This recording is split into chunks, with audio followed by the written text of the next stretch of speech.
Hello friends, welcome to the vibrational channel. आज हम बात करेंगे होओपोनोपोनो के बारे में कि क्या होता है होओपोनोपोनो। होओपोनोपोनो एक हवाईन मेथड है जहां पर आप बोलते हो I am sorry, please forgive me, thank you and I love you. When you repeat these four phrases back to back, you get into a vibrational state where you start to attract things. जब भी कभी आप ये चार शब्द दोहराते हो तब आप एक ऐसी वाइब्रेशनल प्लेस में आ जाते हो जहां पर आपके पास सारी की सारी चीजें आने लग जाती हैं। तो बिल्कुल शुरुआत में जाते हैं, देखते हैं कि कहां से चालू होती है ये चीज। देखो यहां पर मेरे ख्याल से थोड़ी लाइट पड़ रही होगी, बट ये पार्ट मेरे ख्याल से नहीं है। यहां पर लाइट आ रही है तो यहां पर देखते हैं कि यहां पर एक चीज थी इस पूरे ब्रह्मांड से बाहर, इस पूरे यूनिवर्स के बाहर एक चीज थी। अब उस चीज को हम काफी सारे नाम दिए हैं, किसी ने अलग अलग नाम दिए। हम भगवान बोलते हैं, ईश्वर बोलते हैं, बट इस चीज के लिए हम इसको बोलेंगे द वन या तो फिर अनडिवाइडेड। अब वो जो एक वन था उसने डिसाइड किया कि उसको एक्सपीरियंस करनी है लाइफ, तो उसने अपने आप को सेपरेट कर दिया। उसके सेपरेशन करने पे दो चीजें क्रिएट हुई, वो होती है डुअलिस्टिक चीजें, पॉजिटिव नेगेटिव। अब वो पॉजिटिव नेगेटिव तभी क्रिएट होता है जब भी कभी आप एक वाइब्रेशन, जब भी कभी आप ईगो को इंट्रोड्यूस करते हो। तो उस वन ने डिसाइड किया कि उसको एक्सपीरियंस करनी है लाइफ, तो उसने यूनिवर्स क्रिएट किया। अब यूनिवर्स क्रिएट करने पे क्या होता है, वो वन बन गया मैनी, बहुत सारी चीजें बन गई। अब हर एक छोटी छोटी चीज को हम यह बोल सकते हैं वो एक सोल है। अब उस सोल ने क्या किया, उस सोल ने डिसाइड किया कि ये वो यूनिवर्स में रहकर अर्थ पे जाएगा या कोई सी भी अलग प्लैनेट पे जाएगा। अब वो अर्थ पे जाता है और वो लाइफ एक्सपीरियंस करता है, और फिर जब वो मर जाता है वापस जाता है सोल के पास, और फिर वो सोल थोड़ा बहुत एक्सपैंड होता है। एक्चुअली एक्सपैंड नहीं होता, बट उसका जो पर्सपेक्टिव है, उसका जो नजरिया है वो एक्सपैंड होता है। फिर वो दूसरी लाइफ जाता है, फिर दूसरी लाइफ कलेक्ट करके जो लेसन उसने लर्न किए उसका पर्सपेक्टिव एक्सपैंड होता रहता है। अब ये तो आप जानते हो कि ये सब कुछ चीजें आती है एक से, तो आपको यहां पर दो चीजों को ध्यान रखना है। Everything is one, all that is one. And the second, ego creates separation. Ego के कारण ही सारा सेपरेशन क्रिएट होता है, ईगो के कारण ही सारे इंडिविजुअलिस्टिक चीजें क्रिएट होती हैं। तो ये तो चीज आप जान गए, ये था नंबर वन। अब नंबर टू पे जाते हैं। यहां पर लिखा है कि एवरीथिंग इज एन इल्यूजन, सब कुछ एक माया है, everything in is illusion. Even जो वीडियो देख रहे हो, जो लाइफ आप जी रहे हो, जो आप चीजें देखते हो, जो आप चीजें एक्सपीरियंस करते हो, सब कुछ इल्यूजन है। अब उस माया का जो खेल है उसको हम लीला बोलते हैं। Leela is a play, it's basically a play that is happening in your head. So over here मैंने यहां पर एक डायग्राम बनाया है कि एक इंसान है यहां पर, उसके हेड में, उसके दिमाग में ये एक तरीके से लीला चल रही है, ये उसका गेम चल रहा है। जैसे कि अभी मेरे दिमाग में ये चल रहा है, ये पूरी की पूरी लीला चल रही है। अब इस पर्सन का इंटरैक्शन होता है काफी सारे लोगों से इंटरैक्शन होता है। उसके बॉस से होता है, उसकी वाइफ से होता है, उसकी पार्टनर से होता है, उसके बच्चों से होता है, अलग अलग तरीके से लोगों के साथ होता है। अब वो हर एक पर्सन, कोई उदास है, कोई हैप्पी है, कोई सैड है, अलग अलग मूड में है सब लोग। कभी कोई बहुत जल्दी से बात करता है, कभी बहुत धीरे से बात करता है, कोई बहुत चिल्ला के बात करता है। तो कुछ कुछ चीजें हमको चुभती है, कुछ कुछ चीजें हमको समझ नहीं आती है। When someone says anything bad to you, it offends you। अब जब भी कोई वो ऑफेंड करती है आपको वो चीज, आप बोलते कि यार ये कितना खराब इंसान है, यार मेरा मूड खराब कर दिया उसने। ठीक है, अब ये दो चीजें आपकी क्लियर हो गई। अब यहां पर आते तीसरी चीज पे। तो तीसरी चीज मैंने बोला कि जैसे ही आप बोलते हो कि यार ये पर्सन ने मेरा मूड खराब कर दिया, ये बिल्कुल बेहुदा बात करके, तो आप क्या कर रहे हो, आप जज कर रहे हो उस पर्सन को देख के। आप ये बोल रहे हो कि ये ऐसा टाइप का इंसान है। या फिर अगर आपको कोई मोटा इंसान दिखता है, ये बोलते हो कि ये कितना मोटा है, या ये बहुत पतला है, और ये कितनी काली है, अरे ये कितना सफेद है, अरे ये कितना वो है, अरे कितना वो है।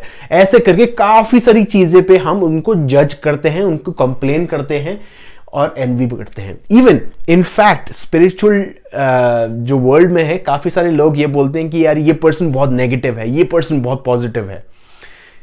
वो सब कुछ जजमेंट है। अब पॉजिटिव जजमेंट अच्छी बात है, आपका एक्चुअल नेचर पॉजिटिव है तो उसमें कोई बात नहीं, पॉजिटिव जजमेंट कर सकते हो, पॉजिटिव कमेंट्स पास कर सकते हो अगर वो ऑनेस्ट है। पर अगर आप ये बोलते हो कि यार ये बेकार आदमी है, इसको पढ़ाना नहीं आता, तो अब क्या होता है, अगर आप ऐसे कमेंट पोस्ट कर रहे हो तो ये आपके लिए है स्पेशली।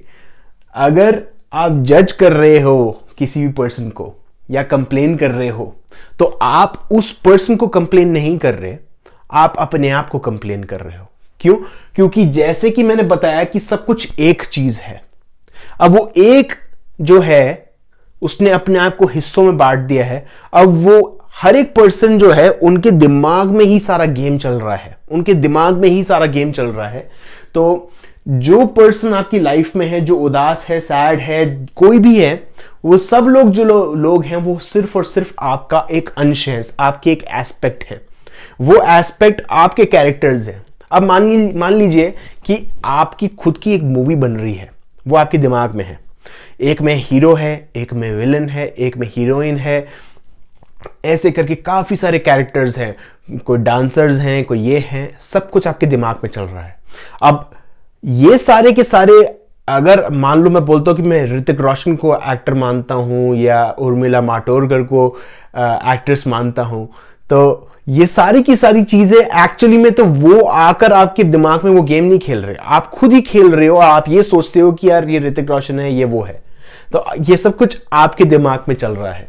अब ये सारा जजमेंट और कंप्लेन जो आप करते हो आपके दिमाग में, तो उससे क्या होता है, आपको पता चलता है कि आपका एक फ्रैक्चर्ड हिस्सा है, आपका एक फ्रैक्चर्ड हिस्सा है। अब मेरे को हंसी इसलिए आ रही है क्योंकि उर्मिला मातोंडकर पता नहीं कहां से मेरे दिमाग में आया, बट खैर, they are showing your fractured part. जब भी कोई पर्सन आता है आपकी लाइफ में और आपको कुछ भला बुरा बोलता है और आपको जज करने की इच्छा करती है और आप कर भी देते हो, यार ये बेकार आदमी है, ये है, वो है।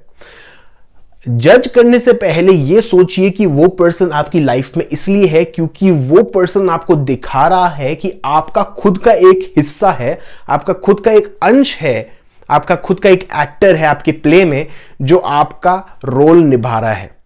रोल सिर्फ आपने ही दिया है उसको, आप स्क्रिप्ट राइटर हो, आपने ही उसको रोल दिया है, इसलिए वो दिखा रहा है। अगर वो स्क्रिप्ट में आपके होता ही नहीं तो वो एक्टर आता ही नहीं आपकी लाइफ में।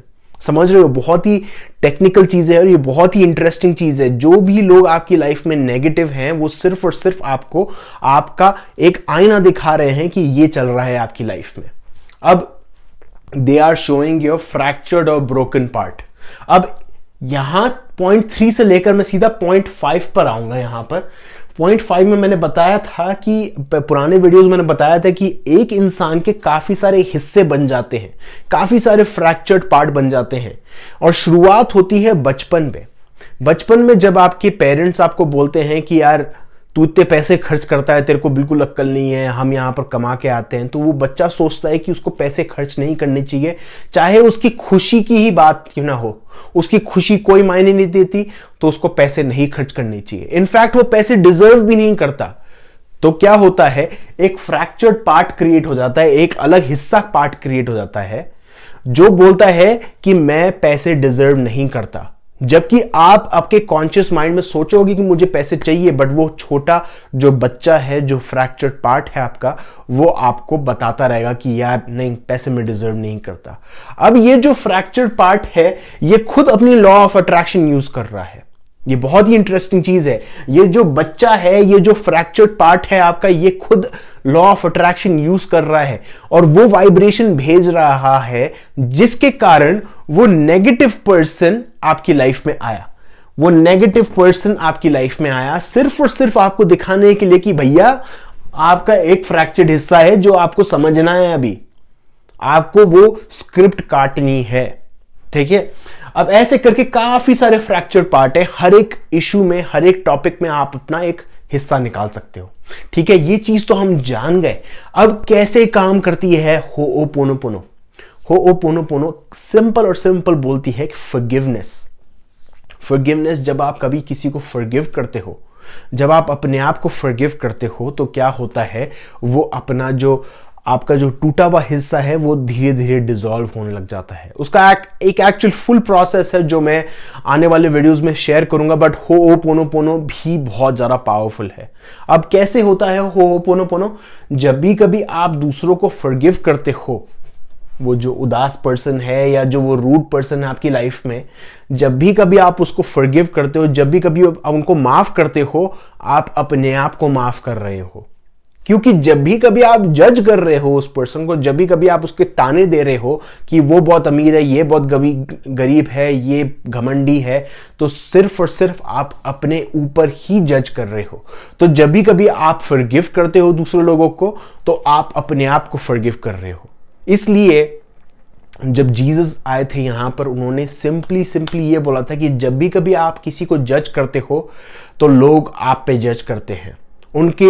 उनका कहने का ये मतलब था कि जब भी कभी आप जज करते हो लोगों को, आप अपने आप को जज कर रहे हो।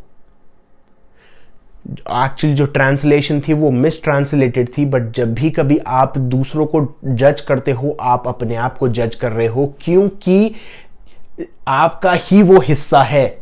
अब नेक्स्ट चीज यहां पर आते हैं कि जब भी कभी आप फॉरगिव करते हो, जब भी कभी आप किसी को माफ करते हो, आप अपने वो जो अंश है, वो जो एस्पेक्ट है, उसको धीरे धीरे डिसॉल्व कर रहे हो, उसको बिल्कुल शांत कर रहे हो। कि क्यों? क्योंकि मैंने उसको माफ कर दिया, ठीक है, वो बात खत्म हो गई, मैं उसको एक्टिव नहीं रखूंगा। पर जितना आप उसके बाद गुस्से होगे, जितना आप उस पर अपना अग्रेशन दिखाओगे, तो क्या होगा, वो चीज रिपीट होती रहेगी जब तक आप उसको डिसॉल्व नहीं करते। तो जीसस ने भी एक बहुत ही अच्छी चीज कही थी, टर्न द अदर चीक। मतलब कि जब कोई आपके सामने कुछ चीज चल रही हो या कुछ भी कोई गलत कैरेक्टरिस्टिक्स चल रहा हो, तो आप बिल्कुल उसके बारे में मत कमेंट करिए, कमेंट करना बंद कर दीजिए और बिल्कुल दूसरा गाल दिखाइए। मतलब टर्न द अदर चीक, सिर पलट लीजिए। इसी तरीके से गांधी जी भी बोलते थे कि जब भी कोई तुमको एक गाल पे मारे, तो तुम अपना दूसरा गाल सामने लेकर आना। तो उसी तरीके से जीसस और गांधी जी भी ये दोनों चीज सिंपली ये बोल रहे थे कि जब भी कभी आपकी लाइफ में वो बुली या कोई भी नेगेटिव पर्सन आता है, उसको आप माफ करिए, क्योंकि वो खुद हर्ट है, पहली बात तो, और वो आपको अपनी हर्टनेस से आपका खुद का एक हिस्सा दिखाने की कोशिश कर रहा है। तो इसलिए कभी भी कोई प्रॉब्लम आती है, तो ये चीज का बिल्कुल ध्यान रखिए। लास्ट फाइनल पॉइंट है, sorry, please forgive me, thank you, I love you. अब एक और चीज है बहुत ही इंपॉर्टेंट, मैं होओपोनोपोनो वीडियोस में जरूर कहता हूं कि जब भी कभी आप बोलते हो I am sorry, please forgive me, ये दो चीजें जब भी कभी आप बोलते हो, तब आपको बिल्कुल गिल्ट में नहीं आना है, गिल्ट में बिल्कुल नहीं आना है। गिल्ट बहुत ही खराब चीज है, क्योंकि क्या होता है, गिल्ट में आप वापस अपना जो ईगो माइंड है उसको लेकर आ रहे हो, वो बच्चा जो है उस पॉइंट से बोल रहे हो, वो जो फ्रैक्चर्ड पार्ट है उस पॉइंट से बोल रहे हो। आपको पॉइंट ऑफ व्यू में आना है अपने इस वाले माइंड से जो सोर्स से कनेक्टेड है, इस वाले माइंड से आना है जो सोर्स से कनेक्टेड है, जो जहां से आपको पूरी अवेयरनेस मिलती है। तो जब भी कभी आप बोलते हो I am sorry, please forgive me, मुझसे गलती हो गई, मैं जानता हूं कि तू मुझे वो अपना हिस्सा दिखाने की कोशिश कर रहा था, मैं समझा नहीं था पहले, अभी तूने मुझे अभी मेरे को ये सारे टॉपिक समझ आया, अब मुझे पता चल रहा है कि मेरी लाइफ में तू क्यों आया है, मुझे तू वो लेसन सिखाने आया है, और मैं बिल्कुल एक्सेप्ट करता हूं।